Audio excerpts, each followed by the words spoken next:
జై శ్రీకృష్ణ. శ్రీమద్భగవద్గీత 18వ అధ్యాయం 40 నుండి 78 శ్లోకాలు. మొత్తం శ్లోకాలు.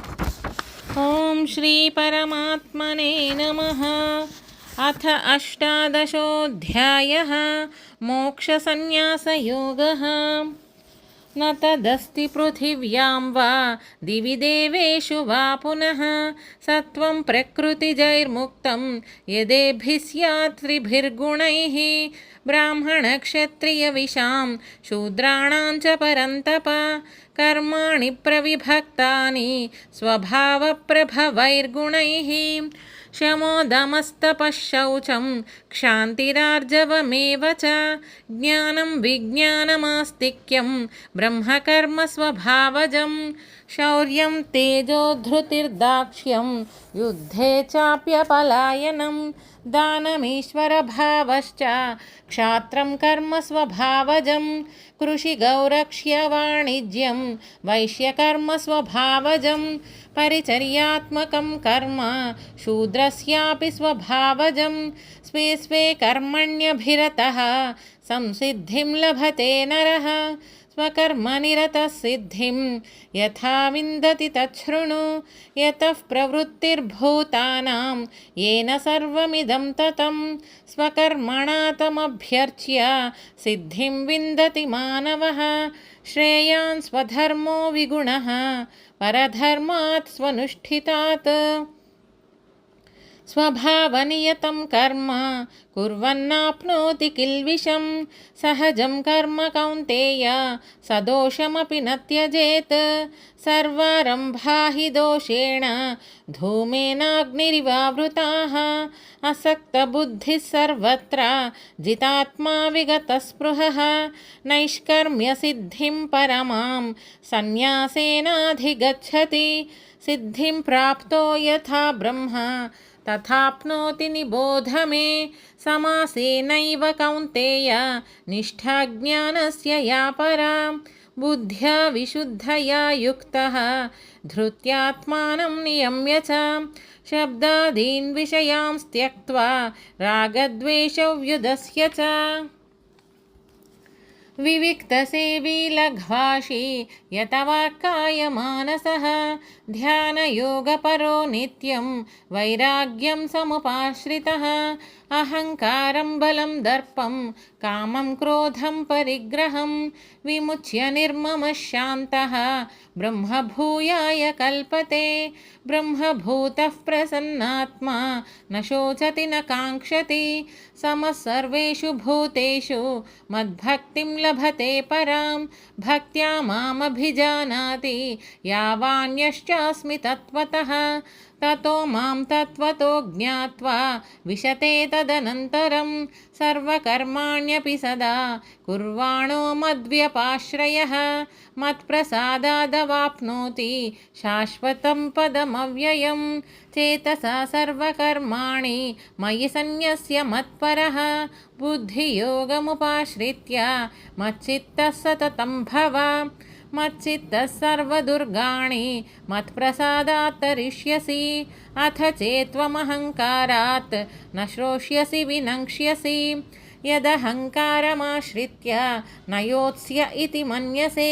मिथ्यैष व्यवसायस्ते प्रकृतिस्त्वां नियोक्ष्यति स्वभावजेन कौन्तेय निबद्धस्वेन कर्मण कर्तुं नेच्छसि यन्मोहात् करिष्यस्य वशोऽपि तत् ईश्वरः सर्वभूतानां हृद्देशेऽर्जुन तिष्ठति भ्रामयन् सर्वभूतानि यन्त्रारूढानि मायया तमेव शरणं गच्छ सर्वभावेन भारत तत्प्रसादात् परां शान्तिं स्थानं प्राप्स्यसि शाश्वतम् इति ते ज्ञानमाख्यातं गुह्याद्गुह्यतरं मया विमृश्यैतदशेषेण यथेच्छसि तथा कुरु सर्वगुह्यतमं भूयः शृणु मे परमं वचः इष्टोऽसि मे दृढमिति ततो वक्ष्यामि ते हितं मन्मना भव मद्भक्तः मद्याजी मां नमस्कुरु मामे वैष्यसि सत्यं ते प्रतिजाने प्रियोऽसि मे सर्वधर्मान् परित्यज्य मामेकं शरणं व्रज अहं त्वा सर्वपापेभ्यः मोक्षयिष्यामि मा शुचः इदं ते न तपस्काय न भक्ताय कदाचन न च शुश्रूषवे वाच्यं न च मां योऽभ्यसूयति य इमं परमं गुह्यं मद्भक्तेष्वभिधास्यति भक्तिं मयि परां कृत्वा मामेवैष्यत्य संशयः न च तस्मान्मनुष्येषु कश्चिन्मे प्रियकृत्तमः भविता न च मे तस्मात् अन्यः प्रियतरो भुवि अध्येष्यते च य इमं धर्म्यं संवादमावयोः ज्ञानयज्ञेन तेनाहम् इष्टस्यामिति मे मतिः श्रद्धावाननसूयश्च शृणुयादपि यो नरः सोऽपि मुक्तः शुभाल्लोकान् प्राप्नुयात् पुण्यकर्मणां कच्चिदेतच्छ्रुतं पार्थ त्वयैकाग्रेण चेतसा कच्चिदज्ञानसम्मोहः प्रणष्टस्ते धनञ्जय अर्जुन उवाच नष्टो मोहस्मृतिर्लब्धा त्वत्प्रसादान्मयाच्युत स्थितोऽस्मि गतसन्देहः करिष्ये वचनं तव सञ्जय उवाच इत्यहं वासुदेवस्य पार्थस्य च महात्मनः संवादमिमम श्रौषम् अद्भुतं रोमहर्षणं व्यासप्रसादात् श्रुतवान् इमं गुह्यतमं परं योगं योगेश्वरात् कृष्णात् साक्षात् कथयत स्वयं राजन् संस्मृत्य संवादमिममद्भुतम् केशवार्जुनयोः पुण्यं हृष्यामि च मुहुर्मुहुः तच्च संस्मृत्य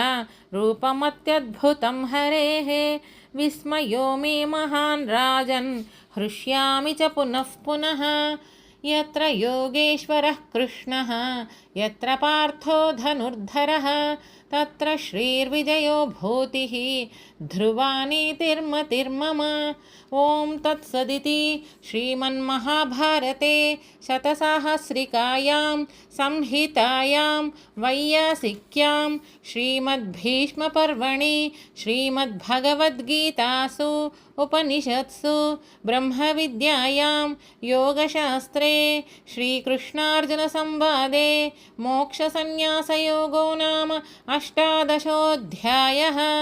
श्रीकृष्णार्पणमस्तु। ॐ तत्सत्।